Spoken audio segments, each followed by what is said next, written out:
There we go. It looks like we are live now, which is fantastic. Hello and welcome. Good morning. And good evening for you, actually. This way, yes. And we are together here talking about accelerating your game in the next year. Sometimes we have the best of intentions, and for some reason, it is not coming quite together for us. Hello, welcome. It's Sigrid de Kaste here, high impact, high profit book writing, publishing, and marketing specialist.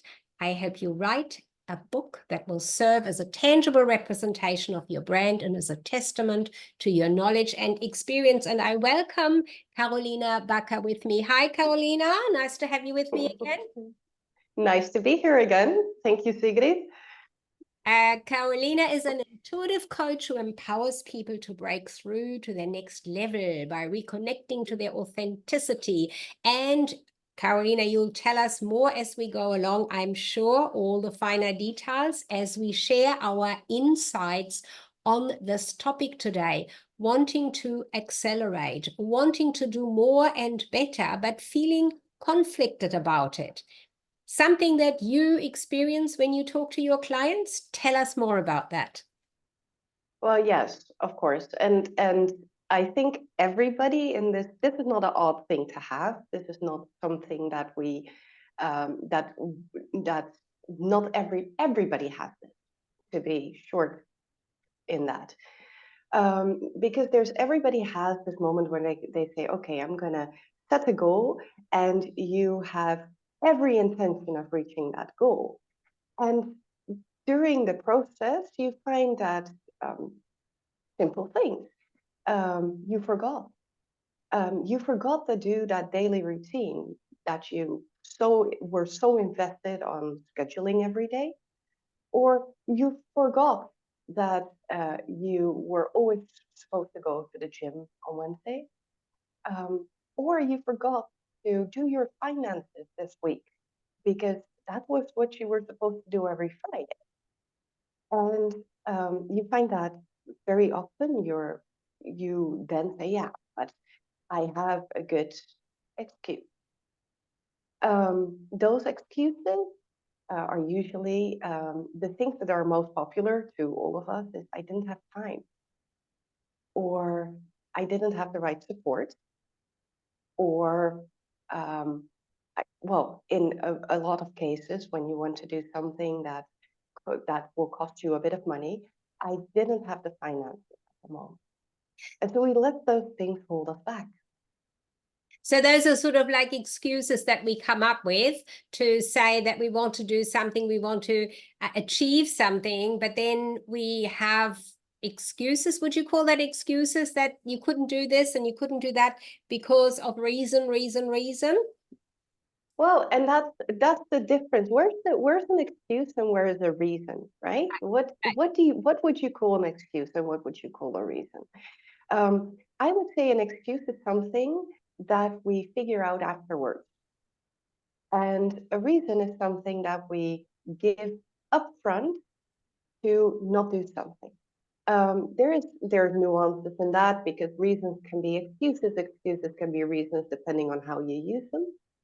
But the most important part of that is that an excuse doesn't have a moment of decision making. And so when we feel that we are not consciously making a decision of, okay, this Friday, I have other things on my schedule that are a higher priority. And so I'm going to leave that finances and figuring it out, what I need to pay, what I don't need to pay for my business. I'm going to leave that on the side this Friday, and I'm going to replan it for Monday, for example. Then you have a reason because you've prioritized the rest of your day. If on Saturday morning you wake up and you say, I forgot, but I didn't have any time, it's that little word, but I didn't have any time, then most likely you are making an excuse, which you are not doing like it feels legitimate, right? At that moment. it feels legitimate. And that's because our brain makes us find these excuses. We don't feel like doing our finances, and we don't feel motivated to go to the gym every Wednesday. We don't always feel motivated to do our daily routine immediately when we get out of bed. And so, true, right? It is true. It And is true. And you know, when you bring that back to people who start writing a book, and initially they were motivated, want to do it, and then they peter off and peter off. Oh, you know, I won't do it today. I'll do a bit more tomorrow. Oh, I've got another day to go, another week to go. So that's in the same scenario, isn't it? This making excuses. yes, absolutely. And it continues, it moves forward, it becomes a rolling event, right? And at some point we kind of lose track of it, because what we truly do, what our brain truly does, is it wants to make us feel comfortable. And so whenever we find something that we feel uncomfortable about, and uncomfortability is, I don't feel like doing that tomorrow, um, the brain starts giving you options to choose from, to say, okay, this is how you can get out of that uncomfortable feeling. But, and how you can get back into your comfort zone, right? Mm. That's that. Everything the brain does is, oh, I want to feel good. I want to be in that comfort zone. I want to be held there. And like a warm bath, this is so nice and comfy. And the moment we start doing something that a change, a bigger change, the brain generally always protests immediately, because it's not sure which direction you're going to go in and what it can expect. And it's, ooh, it's out of the comfort zone. So it already starts to, give you a little moment of self-doubt. And then this moment arises, you say, no, I am going to do this. And you dip your toe into the cold water just outside of your comfort zone. And Mm. it feels cold. It's cold water outside of your comfort zone. And the brain says, ooh, that's cold. Are you sure you're comfortable with that? So when we talk about getting out of that comfort zone, and therefore we're not doing it, we're not staying with it, we're not staying motivated for it. When we now look at the inner conflict, is that what the inner conflict is about? That we are outside of our comfort zone, we are just not comfortable doing it, then this conflict arises inside? Or is there something else to it that we're not fully aware of at all? Yes and yes. Right. um, so the inner conflict is a layer deeper. The inner conflict shows up as wanting to do something and not being able to finish, not being able to follow through to the end until you reach that something. That's a type of inner conflict. But of course, the deeper layer of that is that we want to protect ourselves. And our comfort zone is literally our protected zone. Mm. It's where we know what we can expect. And even if we are not thriving in that comfort zone, at least it's safe, Mm. because Mm. your system, your body knows that it made it into this up to today. You're still alive while being in that comfort zone. So the deeper inner conflict is that we want to protect ourselves. Mm. And that protection comes in all types of shapes and in all types of ways, and different ways that we can recognize. So it's really good, though, for us to learn to identify that inner conflict, to recognize, as you say, because we are sabotaging what we want to achieve, isn't it? When we just follow that, like, in the work that you do, you see a lot of different ways and people, how they sabotage their next career move, their perhaps relationship with the people around them, and so on. I see that when they all geared up and they want to get that book done, they want to write, they're motivated, and then they actually never finish it, even though, you know, they got my help, they still don't finish the book. That certainly happens. So they are sabotaging themselves. How do we recognize that? Or how can people be more alert to what's going on inside?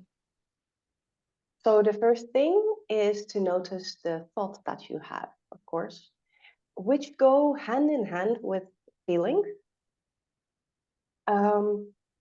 So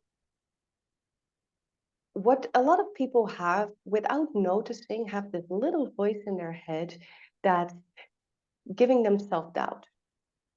That little voice, it generates what we call thought distortion. And thought distortions are basically any type of thought that gives you self-doubt, that gives you reasons to give up, good reasons, legitimate reasons, but still reasons to give up and reasons to move away from your goal. And so there's around 9 types of thought distortion. And one of the biggest ones I see is very often all or nothing thinking. And all or nothing thinking is that so whenever we do something, we do something with falling and getting up, right? There's never a road that is a straight way up. There's always a little bit up, and then you fall down, and then you go up, but you go up a little bit more and a little bit faster than you did the last time, and then you fall down. And sometimes the falls are deep and they are painful. You're telling me that that is normal? I didn't think it was just me. Well, good. I'm happy I already reached one person with it. Oh dear, oh dear. So it's quite normal. Up, bit down again, up, down, down, down, down, and then you got to craxle all the way back up to the top again. Yeah, that happens. And that is just how we undermine, sabotage our own way forward. Well, what we sabotage in that is that at those moments when we are going down and we're not seeing direct results, we Yeah. go into this mode of, ah, I can't do this. You know what? Never mind. And we throw every little bit of effort that we did in the last week out down the drain, out of the window, and we're never looking at it again. So it's either all or absolutely nothing. Hmm. And that all or nothing thinking, like, okay, I didn't reach it, I'm going to quit entirely. That's what makes most people be at the end of January and think, you know what, that new gym routine, I didn't go last Wednesday, I'm going to quit entirely. I'm Hmm. going to stop this. Or I did 28 days of my morning routine, but day 29 I missed. So I will never be able to do this. I'm just going to quit. I think that is a huge lesson that you have already shared here with us, Carolina, because all or nothing thinking is, I think, in almost everyone it's almost like we are brought up with that. That's just sort of the standard thinking. It either works or it doesn't, and then if it doesn't, you're not going to do it and you give up, kind of thing, or put more hurdles in your own way and not go back to it. Would that be right? Yes, and that's of course because we grew up with a very binary society. I mean, you either passed your test or you didn't. Mm, Um, so the things were either good in one way or fitting in one way, or they were not fitting. mm. And luckily now we have a lot more different types of schools that also look at the qualities of the child. Um, but well, uh, even though children are still, and we were measured next to a imaginary line of numbers from 1 to 100%. And if you got over 60%, then you were good. And if you were under 60%, you didn't pass. So it makes sense that we have this all or nothing thinking, especially if throughout the school year you really try very hard to get your grade up to that 60% level that helps you to pass to the next class. And then at some point during the year, you knew that you weren't going to be able to get that. You knew that you might not pass to the next class, and that all your classmates would, and you would be there and you would think, oh. And that's the moment when, as a child even, you would already prepare yourself for disappointment. You would prepare yourself for rejection. You would prepare yourself to say, okay, I am going to sort of prepare myself for that bad news. And you would give up. You would say, okay, if I'm anyway not going to succeed, I'm not going to fight all my way through to the end. I'm not going to fight for these last 2 months because everybody is anyway already telling me that I can't make it. So it's nothing. So we're kind of pre-programmed, if I can use that terminology. Conditioned, absolutely, yes. So, Carolina, that makes it very difficult and disappointing to think that, my goodness, I'm being pre-programmed. I don't want to be like that. So I'm going to spend a lifetime working on that, finding ways to overcome that, finding help, finding coaches like yourself, for example, to work with me on that. How difficult is it to work on that? Not at all. So everybody thinks that big changes or big changes like in your world need big changes in yourself. That's not true at all. The simple and yet super effective tool for this is I'll give an exercise if you allow me. Yeah, go for it. So for everyone that has that all or nothing thinking, right at the end of the day, write down 3 moments that you had that all or nothing thinking and that you almost wanted to give up. And when you have those 3 moments, first write down those 3 moments. And then once you did, for each and every moment, you ask yourself an empowering question. And the empowering question is, how am I going to make a success out of this anyway? And so it's very important that that question, it can be, what can I do to make this a success? Or who can support me in making this a success? Or who can I find? All those questions, those open-ended questions, it's very important that that question is not a yes/no answer question, right? Can I do this? Do I want to do that? Because the brain automatically, 60% of the time, the brain will automatically go into no. And so you've already cut yourself off from that creative moment at that time. But if you look at the questions and open-ended questions, you get those 3 or nothing thinking moments. And everybody has 3 in a day. I, as a mindset coach, I'm trained in finding the moment I get one of those thoughts, I immediately think, oh, there's one. Even I have 3 or nothing moments in my day. Good to know. We all have it. We all have it. Even trained professionals still have it. So go on. That writing those 3 down, getting yourself an open-ended question, how am I going to make this a success? And every type of variation of that, that little exercise, do that every day. And if you don't do it for one day, don't beat yourself up over it. That's also, be kind to yourself. Be gentle with yourself. Because if you did it for one day, you already improved. And if you do it for two, you even improved a little bit more. And so that's basically what life is all about, being a better version of yourself today than you were yesterday. However you do that.